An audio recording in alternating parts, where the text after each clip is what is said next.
He escuchado cada uno de sus susurros, incluso aquellos que nunca se atrevieran a decir en voz alta. Ahora que han abierto la puerta, vengan, el vacío tiene hambre y recuerda sus nombres.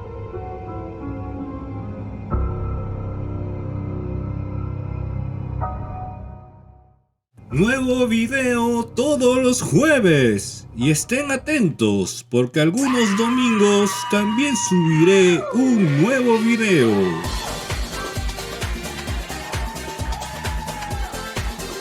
Hoy vamos a hablar de una película que no solo cambió el cine de zombies, sino que se atrevió a reírse de él, a burlarse de sus propias reglas y al mismo tiempo a crear otras nuevas que siguen vigentes hasta hoy.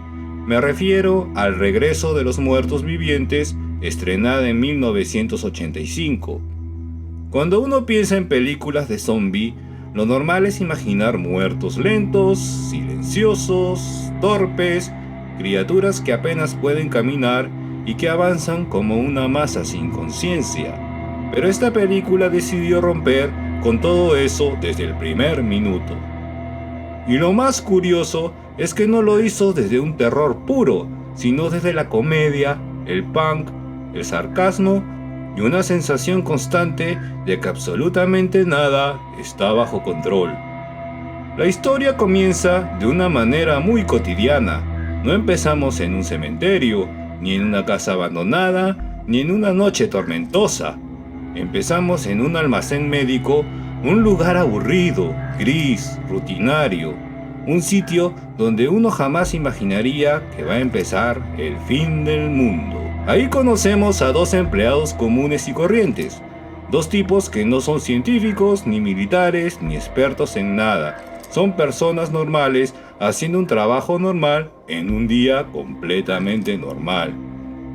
Y es justamente ahí donde la película lanza su primer golpe interesante. El desastre no comienza por maldad, no comienza por ambición, comienza por ignorancia, curiosidad y un exceso de confianza. En el sótano del almacén hay unos contenedores militares, viejos, oxidados, olvidados. Y dentro de ellos hay algo que supuestamente no debería existir, un gas experimental llamado Trioxin 245. El Trioxin no es presentado como algo místico, no es magia, no es una maldición antigua, es un horror humano. El Trioxin no es presentado como algo místico, no es magia, no es una maldición antigua, es un error humano, un residuo de decisiones tontas. Y cuando este gas se libera, lo que ocurre no es simplemente que los muertos vuelven a caminar, lo que ocurre es mucho peor, porque estos muertos sienten dolor, sienten angustia y descubren que la única manera de aliviar ese dolor es comiendo cerebros humanos. Aquí, la película introduce una de sus ideas más perturbadoras y al mismo tiempo más brillantes. Los zombies no comen cerebros porque sí, no lo hacen por instinto, lo hacen para dejar de sufrir. Eso cambia completamente la percepción del monstruo. Ya no es solo una amenaza, es una criatura consciente de su propia desgracia. Y eso, aunque suene extraño, hace que la película sea más inquietante de lo que parece a simple vista. A partir de ese momento, todo se descontrola, el gas se expande, los cadáveres despiertan, y lo que era un error pequeño se convierte en un desastre imposible de detener. La película no se toma el tiempo de explicar demasiado, no quiere ser científica, no quiere ser lógica, quiere ser caótica. Y ese caos se refleja en sus personajes. A diferencia de muchas películas de terror de la época, aquí no tenemos héroes claros. No hay figura que parezca tener el control de la situación. Todos están improvisando, todos están asustados, todos están tomando malas decisiones. Y eso hace que el espectador sienta que nadie está a salvo. Otro aspecto fundamental es el tono punk de la película, no solo por la música, no solo por la estética, sino por la actitud. El regreso de los muertos vivientes no respeta a la autoridad, no confía en los adultos, no confía en el sistema, no confía en el ejército, no confía en nadie. Cada institución que aparece en la película fracasa. Cada intento de control empeora las cosas. Cada solución genera un problema mayor. Ahí es donde la película se vuelve casi una sátira, una burla al concepto de que siempre hay alguien que sabe qué hacer. Aquí no. Aquí nadie sabe. Incluso cuando llegan los militares, la situación no mejora, de hecho, empeora de forma irreversible. Y esto es clave, porque muchas películas de terror usan al ejército como una solución. Aquí el ejército es parte del problema. La película también se atreve a hacer algo que muy pocas hacían en ese momento.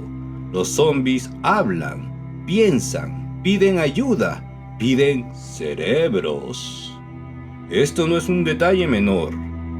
Esto es una revolución dentro del género. Hasta ese momento, los zombies eran casi animales. Aquí son víctimas conscientes. Y eso genera una incomodidad constante.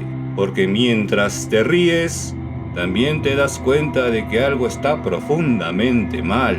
La comedia no elimina el horror, lo disfraza, lo vuelve más ácido.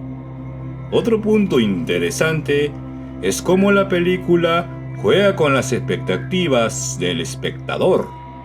Muchas escenas parecen ir hacia un cliché conocido, pero giran en un último segundo hacia algo absurdo, cruel e inesperado. Y ese juego constante mantiene la atención todo el tiempo. No sabes si lo que viene será gracioso o trágico. Muchas veces es ambas cosas a la vez. La estética ochentera está en su máximo esplendor. Luces de neón, ambientes industriales, maquillaje exagerado, efectos prácticos visibles. Pero lejos de envejecer mal, todo eso le da una identidad muy fuerte. Esta película no intenta ser realista, intenta ser memorable. Y lo logra. El trioxin como concepto es casi una metáfora, un error enterrado, un problema que se intenta ocultar y que inevitablemente vuelve. Y cuando vuelve, lo hace multiplicado. En esta primera parte de nuestro análisis, lo importante es entender esto. El regreso de los muertos vivientes no es solo una comedia de terror, es una película que se ríe del género, pero que al mismo tiempo lo entiende perfectamente. Sabe cuáles son sus reglas, sabe qué espera el público y decide romperlo todo. Y eso es lo que hace tan especial a esta película. Una de las primeras cosas que hay que aclarar es que El regreso de los muertos vivientes no nació como una película de zombies tradicional. De hecho, su origen está ligado directamente a una discusión creativa. Dan O'Bannon, su director y guionista, tenía una visión muy clara. Quería hacer una película que se burlara de las reglas establecidas, especialmente de las reglas creadas por George A. Romero. O'Bannon había trabajado previamente en proyectos donde el terror era serio, oscuro y desesperanzador, y sentía que el género necesitaba una sacudida. Por eso, desde el guión, decidió hacer exactamente lo contrario de lo esperado. Aquí los zombies no mueren con disparos en la cabeza. Aquí quemarlos no sirve. Aquí la solución clásica empeora el problema. Esto no es casual, es una provocación directa. Otra curiosidad poco comentada es que la película juega constantemente con la idea de que todo lo que creías saber es falso. Incluso hay diálogos que se ríen abiertamente del cine de zombies tradicional. Cuando los personajes mencionan las reglas clásicas, la película la destruye una por una. Esto genera una sensación de desesperanza muy particular, porque incluso el espectador, que cree saber cómo funcionan estas historias, se da cuenta de que aquí no hay salvación fácil. El Trioxin 245 es clave en esto. No solo revive a los muertos, sino que los vuelve prácticamente indestructibles. Dale like, suscríbete y activa la campanita. Y aquí aparece una de las decisiones más arriesgadas del film. Los zombies no pueden ser detenidos. No hay cura, no hay solución, no hay aprendizaje. Cualquier intento de arreglar el problema lo hace peor. Y eso es profundamente pesimista, aunque esté envuelto en humor. Otro dato interesante es el tratamiento del dolor. Los zombies no buscan cerebros por hambre, sino por necesidad. Comer cerebros les calma el sufrimiento. Eso transforma a la criatura en algo trágico. No es solo un monstruo, es alguien atrapado en un estado de agonía eterna. Esa idea es extremadamente oscura, pero la película la presenta con un tono tan absurdo que el espectador casi no se da cuenta de lo perturbadora que es. En cuanto al rodaje, la película se realizó con un presupuesto relativamente modesto, lo que obligó a ser creativo. Muchos de los efectos prácticos se hicieron de manera artesanal, utilizando látex, animatrónicos y maquillaje exagerado. Lejos de ser una limitación, esto terminó dándole una identidad visual muy fuerte. Los zombies no buscan realismo, buscan impacto. Otra curiosidad es que varias escenas se filmaron de noche, no solo por razones estéticas, sino para ocultar limitaciones técnicas. La oscuridad ayudaba a disimular efectos, pero también reforzaba el tono sucio e industrial del film. La música es otro elemento fundamental.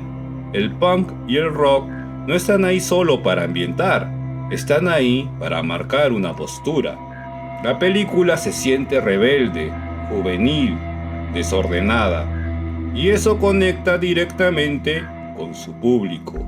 En los 80, el punk representaba una forma de rechazo al sistema, y la película adopta esa energía. Otro detalle poco conocido es que muchos de los actores no sabían exactamente qué tipo de película estaban haciendo al inicio. El tono se fue definiendo durante el rodaje. Eso explica por qué algunas escenas parecen terror puro y otras parecen casi una comedia absurda. Ese desequilibrio, lejos de ser un error, terminó siendo parte de su encanto. La película no busca coherencia total, busca impacto emocional y lo logra. También es interesante notar cómo los personajes jóvenes son tratados con más empatía que los adultos. Los adultos representan la autoridad, el control, las decisiones equivocadas. Los jóvenes representan la confusión, pero también la honestidad. Es un conflicto generacional muy marcado, muy propio de la época. Y por último, hay que hablar del final, sin entrar en spoilers detallados. El desenlace de la película es uno de los más crueles, nihilistas del cine de terror ochentero, aunque esté disfrazado de solución. La idea de que todo vuelve a empezar refuerza el mensaje central. Algunos errores no se pueden borrar, solo se pueden repetir.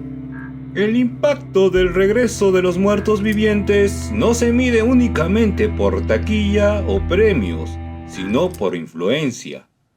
A partir de esta película, el concepto de zombie cambió para siempre. La idea de que los muertos vivientes pudieran hablar, pensar, recordar y sobre todo sufrir, se convirtió en un elemento que otras obras reutilizaron, a veces sin reconocer su origen. Incluso la obsesión moderna con los cerebros tiene aquí uno de sus puntos de partida más claros. Antes de esta película, los zombies comían carne en general. Después de ella, el cerebro se volvió un símbolo. Otro aspecto clave de su legado es la mezcla de géneros. La película demuestra que el terror no tiene que ser solemne para ser efectivo. Puede ser ruidoso, grotesco, incómodo y hasta gracioso, sin perder impacto. Ese equilibrio es extremadamente difícil de lograr y muy pocas películas lo han conseguido desde entonces. Con el paso de los años, la película se transformó en un clásico de culto. No fue un fenómeno inmediato, fue creciendo con el tiempo gracias al VHS, a la televisión y al boca a boca. Muchos espectadores no la descubrieron en el cine, sino en casas, reuniones o madrugadas frente al televisor. Eso le dio una relación muy íntima con su público. La película también envejeció de una manera muy particular. Sus efectos prácticos, lejos de verse obsoletos, hoy generan nostalgia. En una época dominada por el CGI, ver maquillaje tangible, prótesis visibles y criaturas físicas le da un valor añadido. Se siente real en su artificio. Otro punto interesante es cómo la película refleja el espíritu de los 80. El miedo a los errores tecnológicos, la desconfianza hacia las instituciones, la sensación de que todo puede salir mal por una cadena de malas decisiones. Todo eso está presente, aunque envuelto en humor. La película no sermonea, no da lecciones, simplemente muestra el caos y deja que el espectador saque sus propias conclusiones. El regreso de los muertos vivientes también es una película honesta. No promete salvación, no ofrece esperanza real, no hay aprendizaje final. El mundo no mejora, el problema no se resuelve, solo se reinicia. Y ese es el final, tan seco, tan cruel, tan circular. Es una de las razones por las que sigue siendo tan recordada. No es un final cómodo, es un final coherente. Hoy, casi 40 años después, la película sigue siendo recomendada, analizada, citada y reinterpretada. No porque sea perfecta, sino porque se atrevió a hacer algo distinto. Se rió del género, pero lo respetó, lo entendió y lo empujó hacia otro lugar. Y quizás esa sea su mayor virtud. El regreso de los muertos vivientes no quiso ser la mejor película de zombies, quiso ser la más irreverente, y lo logró. Si llegaste hasta aquí, ya no ves esta película de la misma manera. Ya no es solo una comedia pan con zombies. Es un experimento, una provocación, un recordatorio que el terror, cuando se atreve a romper reglas, puede volverse eterno. Y aquí les muestro unas escenas detrás de cámaras y una pequeña entrevista que le hacen a la actriz que interpreta a Trash, que es un personaje muy interesante en la película. Aquí vemos también el título como iba en el VHS en esa época. Luego vemos la oficina de Ernie y a unos actores en proceso de convertirse en unos zombies. Y acá vemos a Tarman. Tarman es un zombie muy icónico en la película, ya que es el primero que sale y además es el que se encuentra dentro de un contenedor con la sustancia de la dioxina. así que está hablando con el director y además vemos cómo baila el tap, tap. Vemos unas escenas y vemos a Ernie. Luego pasamos a ver al animatronic que en la película la capturan para poder hacerle unas preguntas y al actor que también sale en esa escena. Vemos a Frank y vemos la zona de trabajo de Ernie con la producción ya dando los últimos detalles para hacer otra grabación. Vemos también al director viendo toda la escena donde se va a filmar la primera escena y luego pasamos a ver donde Freddy sale corriendo ciego y vemos como también el director le enseña a Ernie en su oficina qué es lo que tiene que hacer, cómo cerrar la ventana y además cómo contestar el teléfono. Vemos cómo Frank practica con el horno crematorio para saber cómo abrirlo y cómo entrar. Y también vemos un par de escenas más. Y con esto cerramos este recorrido, porque algunos muertos no descansan y algunas películas tampoco. Colorín colorado, este cuento se acaba. Somos Actividad Paranormal. Síguenos en nuestras redes sociales y conocerás los resúmenes de series y películas que el Rey del Grito te contará. Subimos videos todos los jueves. Suscríbete, síguenos y déjanos tu ofrenda. Mejor tu like. Me quemo, me quemo, me quemo.